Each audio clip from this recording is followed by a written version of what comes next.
Today on Paranormal Insights, we're going to explore listening to your angels. And we have a question from Katie. She wants to know how she can get herself back. And a quick look at Hormone Harmony.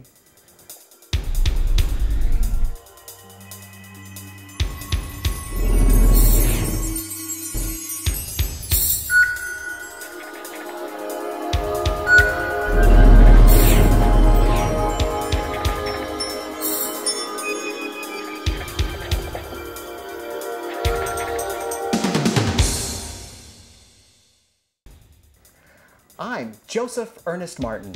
And I'm Linda Potter. And this is Paranormal Insights, where we showcase the best and the newest from the metaphysical world. Here you'll find tools and insights to your questions, and we'll bring you answers from beyond the ordinary. And today we're going to be looking at listening to angels. Great subject. It's a great subject. There's no other kind of entity I would rather listen to than my own angels talking to me. That's for sure. And yet a lot of people don't even know that they can do that. Well, they don't know, and it's so much easier than anyone even realizes. Yes, indeed. I think it always boils down to they don't know how to hear. Yes. Their angels. They don't know how to hear. Or relax, or even know when their angels are actually there. But you know, this is something that I think everyone is going to want to pay attention to. I think so. I'm here, of course, with Linda Potter. Linda is a hypnotist with a specialty in guided meditation and past life regression.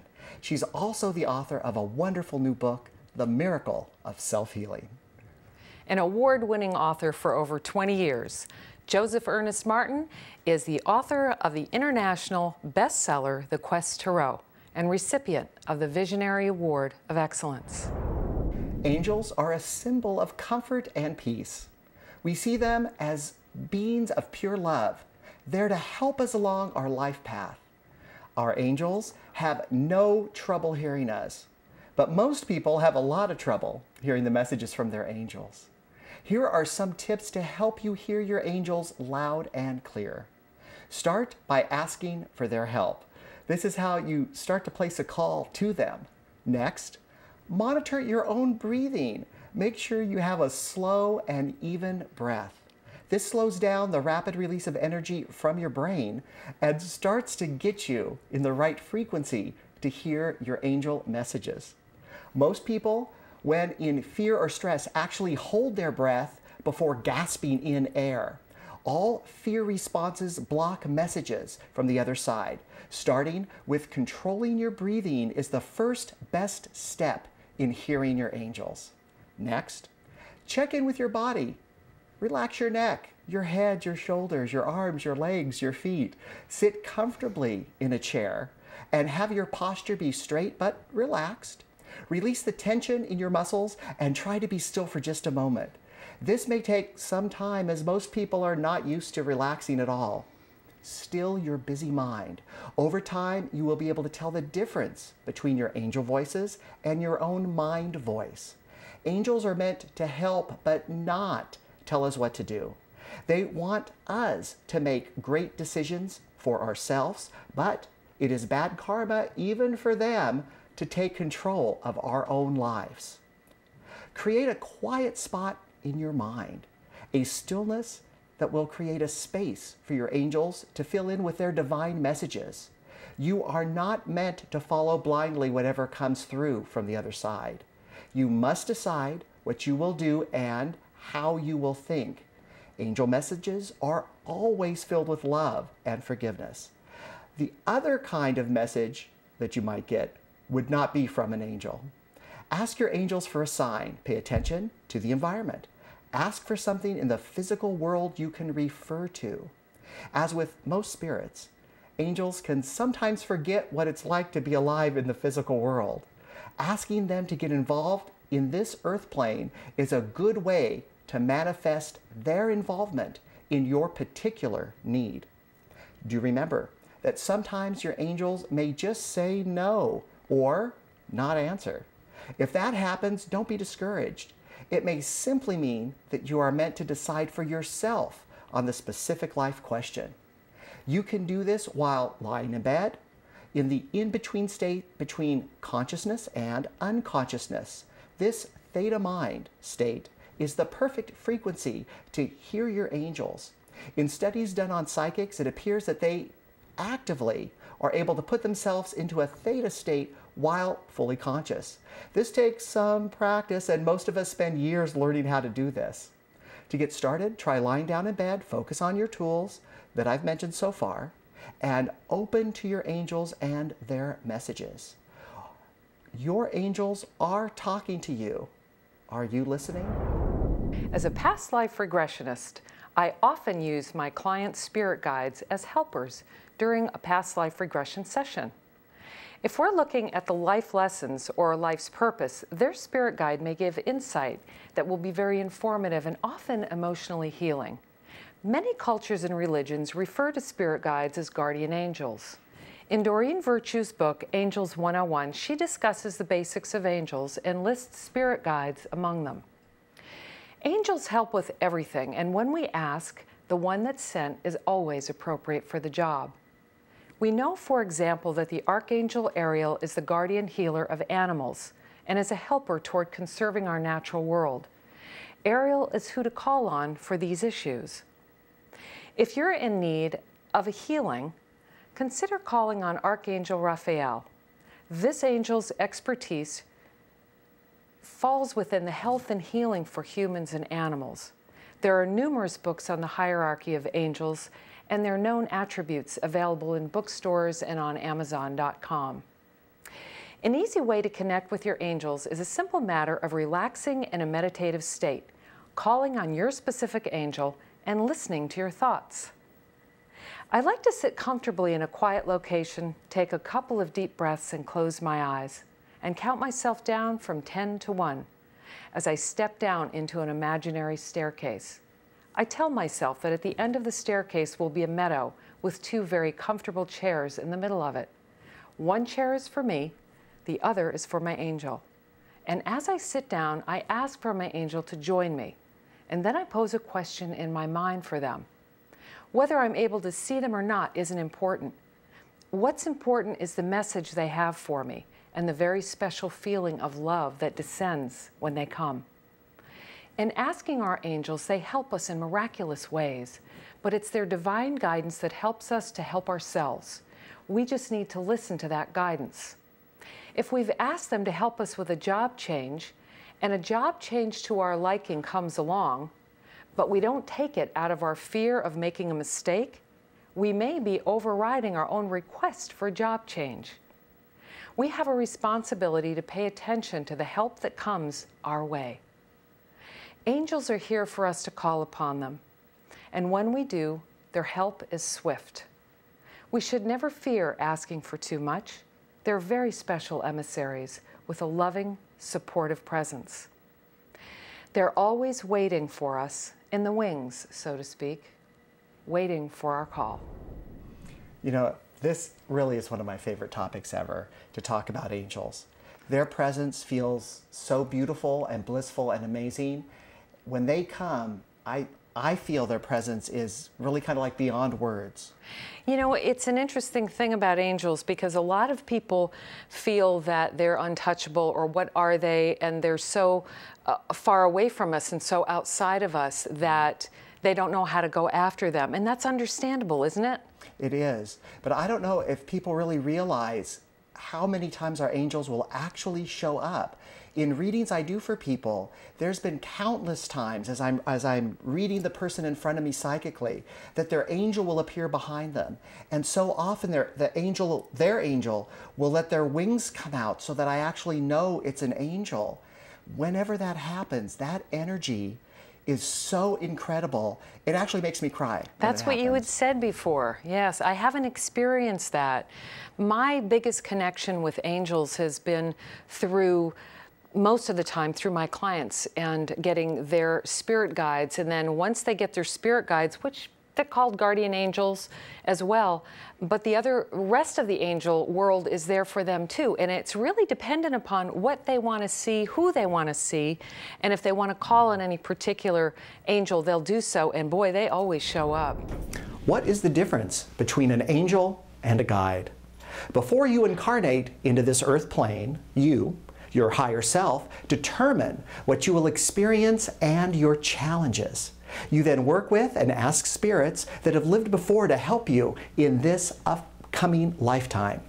These spirits are your guides. They typically stay with you for your entire lifetime and assist and guide you for your life's purpose. An angel may be assigned to you for this complete lifetime. They encourage us and love us. They may actually show up when a crisis arises and lend a hand or save us from an untimely death. Angels have special powers here on earth and can exert, in rare cases, major influence in our life situations. Some have even reported having their lives saved by an angel. Angels also will come to you when you call them. Even though they may be around you when you need them, they rarely are around you at each and every moment of your life. You cannot command an angel, they have their own will. But when they do show up, you truly feel their presence. Talk to your angels and ask them to be around you during times of need. You may be surprised how much they actually are with you. During a session, identifying the angelic guides is a very simple process. All it is becoming very relaxed so that you are open to your angelic guide coming to you during a session, and it can be simply during a meditation that you may do yourself. Our angelic guides are always there, always waiting for us, and actually, I find that they're very excited to connect with us because after all, they're helping us every single day.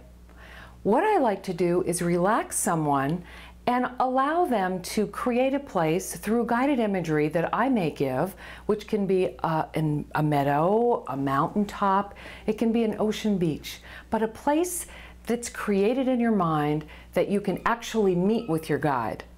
Upon meeting with your guide, you tell me, who is this angelic guide? Is it a male or female, and what is their name? And more importantly, what is it that they do to help you every day? Our angels are always with us. They're by our side every minute of every day. And your angel is with you as well. All you have to do is relax and go get them. They do show up. They show up when they're called. And so if you want to contact your angels and you want to have an angel experience, ask them to show up. Talk to them. Ask them to appear, because angels will come when called. It's a guarantee. Yeah. Yep, it is.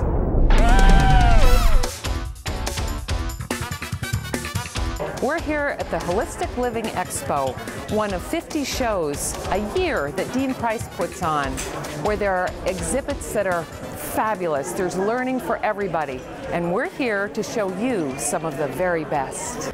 We're here today with Dr. Michael Ruscio. What's attracted me to Dr. Michael Ruscio's booth is what his sign says behind him, Hormonal Harmony, and it's based on hormones and women. And I'd like you to tell me, Dr. Ruscio, what this has to do with you. How did you get involved in hormones for women? Oh, sure. That's a pretty poignant question. I got into hormones with women after getting into hormones with men with my own personal health challenge. And after going through my own health challenge and figuring things out, I eventually figured out that there's a group of root causes that are at the foundation of most health complaints. And it doesn't matter if it's for a man or for a woman, the things that cause hormonal imbalances tend to be the same. The reason why today we chose to exhibit for women is because women have a much easier time saying, give me some help. Men, you almost have to drag them by the ears before they'll ever admit anything is wrong. This is true. Which is just kind of a fact of life. So we tend to see a lot of women. We can certainly help men. But yeah, today it's all about the ladies. So what is it that you do that's different? Why would someone want to come to you, and what is your background? Sure. So years and years and years ago, I was very heavily involved in health and fitness. I have a degree from University of Massachusetts in exercise science. I also own and operated my own health and fitness company back on the East Coast for a while. Then I went into chiropractic, got my degree as a doctor of chiropractic, completed my internship, and decided I wanted to do something slightly different, and I got into the field of functional medicine. So functional medicine is a form of alternative medicine, and it's really a collaboration of PhDs, MDs, DOs, DCs, all kind of coming together and trying to figure out, how we can change and update the healthcare model. Very good. So someone would come to you like myself, would come to you with what kind of an issue? We see really a whole compendium of issues, everything from depression, MS, all the way through, to bring the men into it, erectile dysfunction. And what we do is we don't specialize in treating a certain disorder per se, but we specialize in uncovering what's causing the problem. So for female hormones, for example, there are a few issues that are really big, but they're also big for almost every health condition. One is inflammation. I think if you've been watching the news lately, inflammation is coming up over and over again. If you read the contemporary medical literature, you're seeing inflammation is a huge factor in heart disease, depression, accelerated aging, female hormone imbalances. And so how is it that you would treat someone that came to you with this? Is it through manipulating their body? How do you do it? Right, that's another great question. So at the current time, I don't practice manipulative therapy in my practice. We use natural medicines and we use dietary and lifestyle interventions to treat these issues. So it's a combination of all. Yes, it's a very holistic approach. So say if you came in and you were presenting with female hormone imbalances, we would do a workup to see what might be causing that. Say we found inflammation, we would say, where's the inflammation coming from? Maybe it's coming from your digestive tract, maybe you're someone who's using Prilosec, and if you don't use a laxative, you're constipated, and you've also got some intermittent gas. So we would determine what's causing those digestive problems, treat those, and by treating those, we've gotten to the root cause or the root source of inflammation in the body, and as that heals, the female hormones balance themselves back out. Well, it sounds to me like you have a wonderful way to address female problems as well as male problems, as you said. Now, if someone wants to get in touch with you, how do they do that? They can go to www.drruscio.com. That's drruscio.com. We have some videos there, some information you can download, and I'm more than happy to help share this information with anybody we can. Fabulous. Well, it's been a pleasure to meet you today, and I'm going to look more into this, being that I'm female and God knows hormonal. Thank you. Thank you.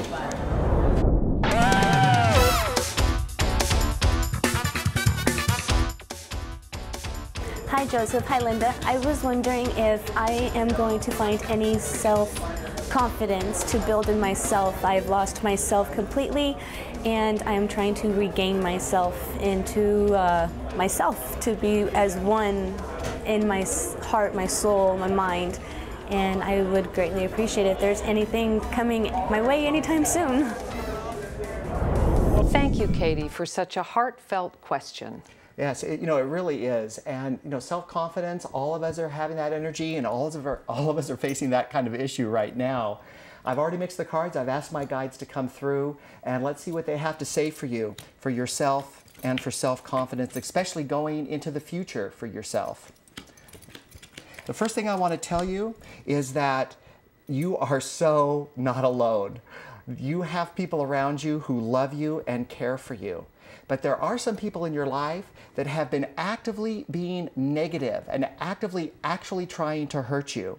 This has helped you feel a little less powerful, and your energy has been low, and that's caused confusion in you and what you want to do and how you want to do it. You have the time to relax right now. You have the time to figure this out. There's no rush here. The people around you that do love you are the ones you need to be paying attention to, not the ones that have been giving you grief and chipping at you. So keep the people who love you very close around you, and you're going to find that your healing time is actually a lot faster. I really want to remind you that you are a lot more magical than you give yourself credit for. In your self position in this reading is the Magician card, which is an archetype of magic and power, but in the real world. The Magician is also a transmutator, transmuting the negative into positive. And so this is your role right now. This is the power you have. You can actually do this. The universe wants you, though, to clean house. It doesn't want you to keep everyone around. I know you're a nice person, but really, you really need to figure out who gets to stay and who has to go. You know, some friendships just have an expiration date written on them. They're not meant to last forever. I think Maya Angelou said, people come into our lives sometimes for a reason and sometimes for a season. I want to remind you also that this period of time is all about you. So I want your focus to be on you, your mental health, what you need to do to make this transmutation of energy from the negative into the positive into your own self-confidence, which you should have because everything here says you're absolutely wonderful. I also want to mention, though, in this process, don't be telling everybody everything. I want you to keep a few secrets. I don't want you to let everyone know every detail about what's going on. Let this healing time have some privacy around it for you. Now, the people closest to you, they can know, but other people around in your circle, really not so much. It's not going to aid you at all. So, what do I really want to tell you? What do your guides really want to tell you? Is that you're magical, you're amazing, you're powerful. Clean house, get rid of the baggage where people are concerned. Pull in the good ones close around you and take your time. You're going to find that your self-confidence not only comes back, but rebounds back in a fantastic way for you. Katie, I am not worried about you at all. You're going to be just great. Katie, I have 2 ways for you to go to figure this out and get yourself back. When this type of complete stripping of ourselves happens, I found the answer to lie in a past life where unfinished business is easily revealed and healed. It's simply a matter of having the desire to go and get it in a past life regression. And while doing so, what's helpful is to see yourself on the other side without all the overlays of any lifetime. To experience yourself, who you really are on a soul level. It's a golden opportunity to see and feel the strength of soul that you are. It's an experience where you understand the reason you came into this life, with the issues that you're dealing with, whatever those issues are. That alone brings you back into balance and back into the power seat emotionally. Too often we feel like a victim of our circumstance when actually we've carefully crafted the experience that have us cleaning up old past life business. And once we clean it up, we can move forward without the negative emotional ties that bind. Another way to regain your balance and your sense of self is to meditate. I suggest a guided imagery class. Sometimes it's easier to let go and get more out of it with someone else facilitating that type of a session. It's a highly successful method of meditating, and it'll help you to relax deeply in the body, let go of the mental and emotional stress that you've been experiencing. And it'll also give you the opportunity to get answers to your current life issues by just posing a thought during your meditation. I know, who knew we could do that? As you're deciding what avenue to take to get yourself back into a state of balance, begin to monitor your thoughts. Eject any old thoughts that might be sabotaging a positive frame of mind. It may be a repetitive negative thought such as I'm not good enough, or simply a mindset of constantly being defeated. Remember that where we focus, where we concentrate our thoughts, has great power and influence on our reality. Stay positive. Choose a method that feels right to you to get back on track. And that step alone is going to go a long way in getting you back in the power seat. You know, Katie, I just love that question, and I really hope that we were able to help and shed a little light on this. You know, we want your questions, and we want to discuss your topics. If you have topics of interest, let us know. If you have questions you want answered, give them to us, and we will answer them. We're easy to find. You can come to my website, which is questtarot.com, or you can email me at joseph@questtarot.com. And you can find me at sightforhealing.com or email me at linda@sightforhealing.com. You can watch this program on Comcast Channel 17 in Northern California and at accesssacramento.org the second and fourth Thursdays of the month at 9:30 p.m. Pacific Standard Time. And don't forget to watch our companion show, Paranormal Connection with host Donna Wilberg, the first and third Thursdays of the month at the same time. And you can go to Facebook. Just look for our names, Joseph Ernest Martin or Linda Potter. You can find us on YouTube by searching for Paranormal Insights or our names. And we're now on Vimeo in high definition, full-length video. We have our own channel, Paranormal Insights. And we want to hear from you. We want to share our paranormal insights and answers from beyond the ordinary.